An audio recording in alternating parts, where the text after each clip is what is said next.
ذلك فإنني أدعوكم أيها المواطنون جميعا بأن تكونوا في عون حكومة. A revolutionary king who dared to defy the West with an oil embargo, a leader who abolished slavery and fought for modernization, and a man whose pro-Palestinian stance made him a hero to millions. King Faisal of Saudi Arabia's legacy is nothing short of legendary. But beneath the glory lies a story of betrayal, power struggles, and a shocking assassination that ended his reign.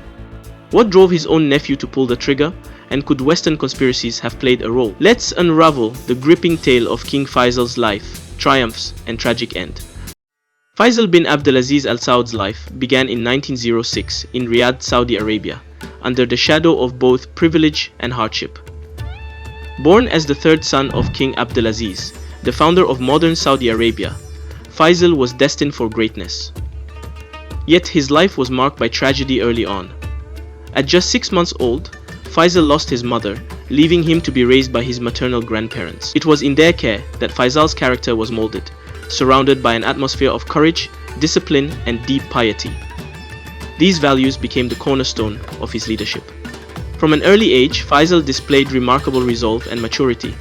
At the age of 14, he undertook his first significant political mission, traveling to England in 1919 as the first Saudi royal to visit the West. This journey was not only a testament to his early political promise, but also a harbinger of the diplomatic role he would play on the global stage. Faisal's leadership was forged in the fires of battle.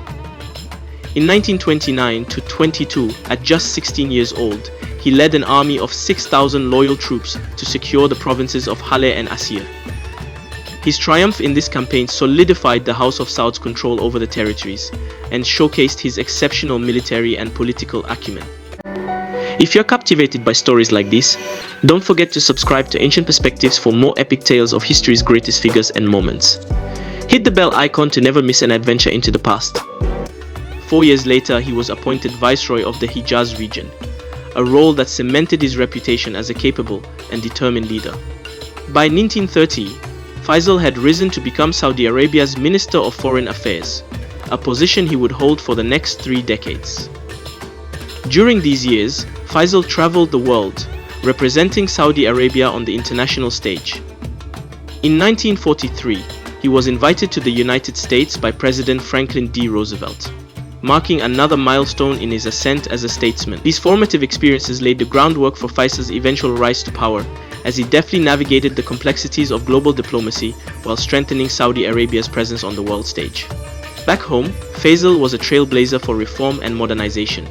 His decree in 1962 to abolish slavery in Saudi Arabia was a bold and historic move, reflecting his vision for a more progressive and just society. The same year, he founded the country's first television station, a decision that sparked both admiration and fierce resistance from conservative factions. But Faisal was undeterred. He understood that modernization was essential for Saudi Arabia's future, even if it came at great personal and political cost.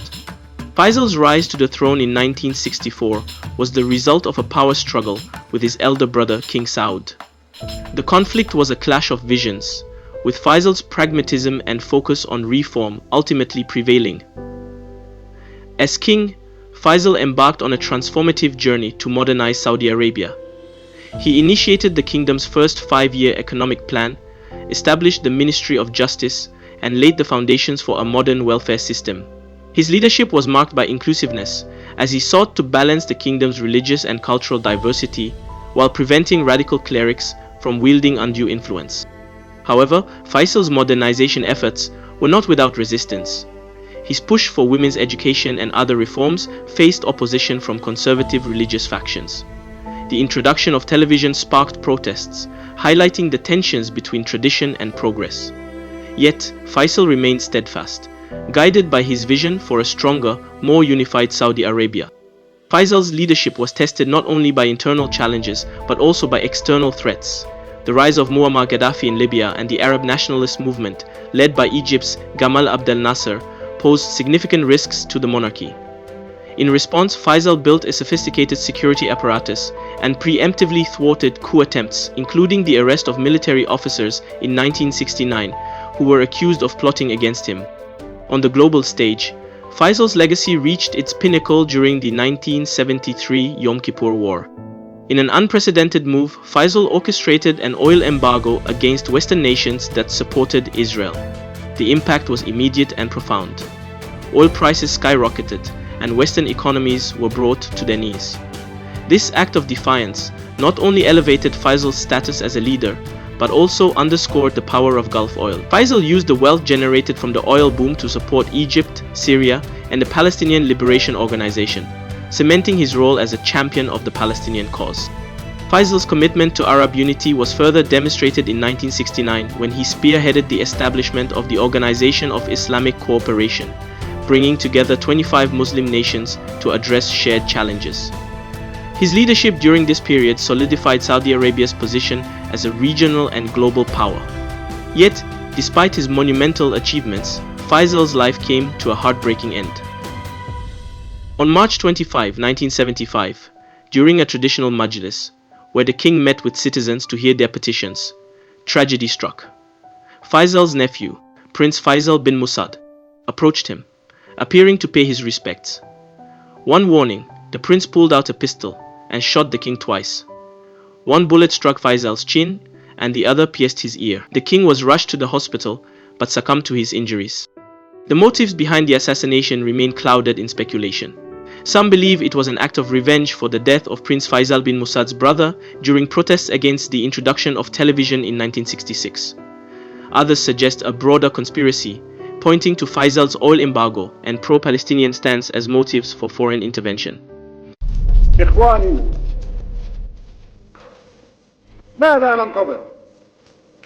هل ننتظر الضمير العالمي؟ أين هو الضمير العالمي؟ إن القدس الشريف يناديكم ويستغيث بكم أيها الإخوة لتنقذوه من محنته ومما ابتلي به. فماذا يخيفنا؟ هل نخشى الموت؟ While the truth remains elusive, the assassin was declared sane and executed publicly. Faisal's death marked the end of an era, but his legacy lives on. He was a leader who dared to defy the odds, reshaping Saudi Arabia and standing up for the Arab world. His story is a testament to the power of vision, courage, and conviction. Faisal II. If this story of King Faisal has moved you, join us on Ancient Perspectives. Subscribe to explore more untold tales and keep the legacy of history alive.